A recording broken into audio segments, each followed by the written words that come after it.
My last video, I talked about how shadow work has really healed me, what saved me in this journey. Being HIV positive since 1996 when I was 20, a cello professor who I'd study with who would eventually infect me with HIV and psychosexually traumatized me for 2 years. 2009, I nearly died from AIDS.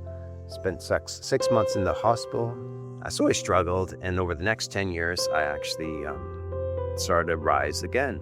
I believe mind creates reality, not the other way around. If we change our inner worlds, our outer world will change. Been my biggest fear throughout my life has been insecurity, not feeling loved.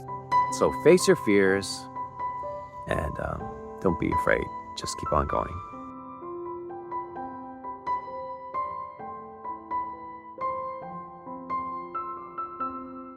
Hey there, T here. Third video of this new series I'm doing with my team on a more authentic perspective. Today's topic is insecurity. So my last video, I talked about how shadow work has really healed me, been what saved me in this journey. Being HIV positive since 1996 when I was 20.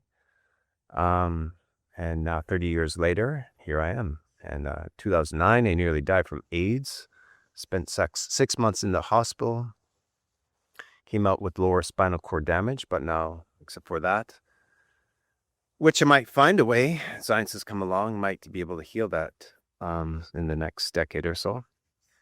But my immune system is completely 100% normal now. I can live a normal life. I'm in a loving relationship with a beautiful wife and have a 6-year-old son. Amazing kid. And so, that was all because of shadow work. Figuring out the things in your soul that have been holding you back. And so if we change our inner worlds, our outer world will change. Individually, and if enough of us do that, collectively. That's so we can take that a step further and say why the world is so messed up now is because people on an individual level have not done their shadow work because it's a hard thing to do. You have to face your insecurities. You have to face your fears. Yeah, that's been the biggest thing for me is facing my fears. What's been my biggest fear throughout my life, I'd say that one continuous theme has been insecurity, not feeling loved, thinking no one's going to love me, and obviously because of childhood traumas, which led to more traumas because I didn't heal that issue. I didn't figure out that issue.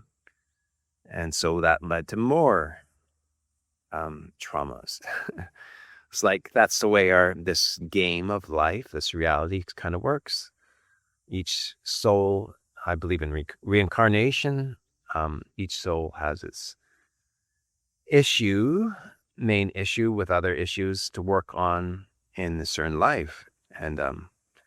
And that's the stage that you're at. My mother was loving, but my father was very authoritarian, very damaged individual.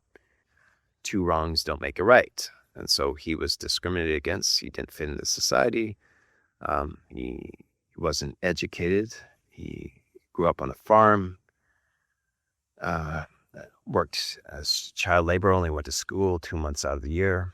So he had a lot of baggage.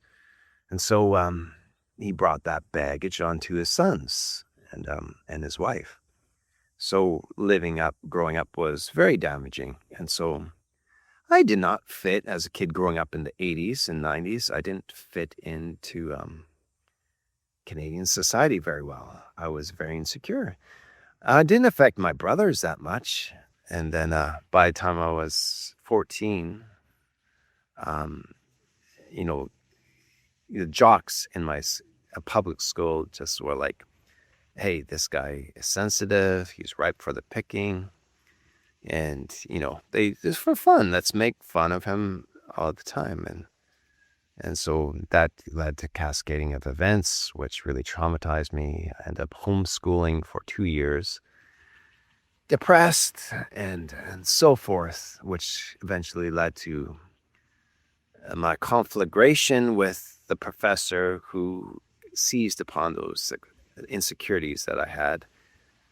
I made a friend with only one friend. He was one of the coolest, most popular kids in school. He was a hippie, amazing guitarist, and so he liked me, and so I felt okay. At least I have that. And my classical music career was taking off, and my prospects for a classical music career were taking off. So I met the cello professor who I'd study with, who would eventually infect me with HIV and psychosexually traumatize me for 2 years. I met him in December of 93, and then I went to study with him in the fall of 94. But just in the beginning of 94, I had a girlfriend. And, finally had a girlfriend. She wasn't the prettiest, but she was nice. A little bit boring, but, I got to have sex. And, and so it's like things were looking relatively up. And then I went to study with the professor, and all that went crashing down. And I was faced with my big fear of insecurity again.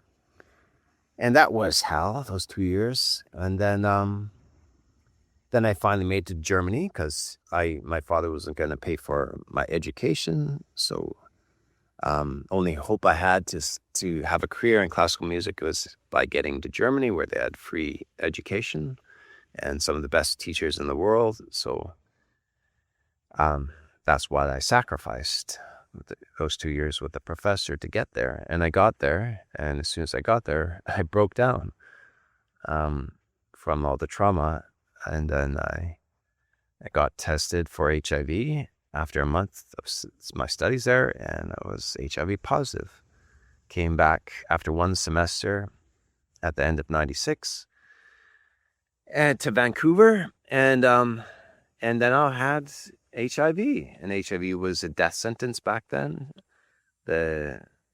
Anyways, I've talked about all this before. My point is, now I was back in that deep, dark hole of insecurity again. No one will love me. No girl will want me, and I had good reason to believe so, right? Because HIV, who would want to be with somebody with HIV back then? Now things have changed. By the way, U equals U means if your viral load is undetectable in your blood, then you can have unprotected sex, and the virus will be untransmittable. That's what U equals U mean. That happened, was scientifically confirmed about 15 years ago. So the times have changed, and about 12 years ago, I guess.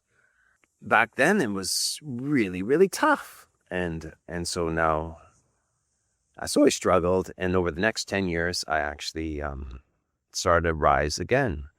I put on my rock opera production in 2005. I was playing in bands. I was damn good looking.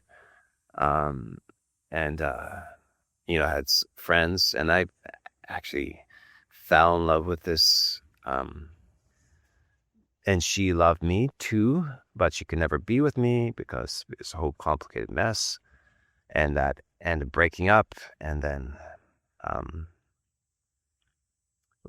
she was non-positive. She wasn't HIV positive. And so that was, not much of an issue.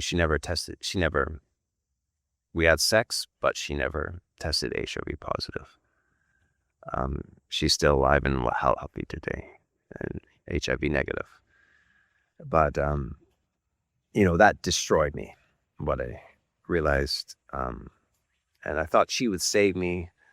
I always wanted if a beautiful girl could love me, I'd get over my insecurities. And, that's not how it works. You have to love yourself. You just have to do the shadow work. Why would I be insecure? I'm a child of God. I am a bit of God. I Why would I be insecure? Hopefully my life will change now. All my dreams will come true. But this beautiful world we live in, you know, that's if we are God, um, or parts of God, parts of supreme consciousness, why wouldn't we love ourselves? And I think that's the reason why supreme consciousness did this experiment, this reality in the first place, because we want to experience love. Because if you're the only consciousness, then you're one, but are you really? You want to test it because you want to feel what it feels like to be other and to see if those others can come together and love each other. And so it's, you know, don't give up. Just keep on pushing. Identify, do the shadow work, figure out what is your issue that's been holding you back. And, or issues, right? My pursuing of my journey, my wife is HIV negative, and she's an amazing individual. My striving to fix myself and to make my dreams become a reality have inspired her to do the same with herself. And she's become a much healthier person physically and is always working on herself to be a better individual.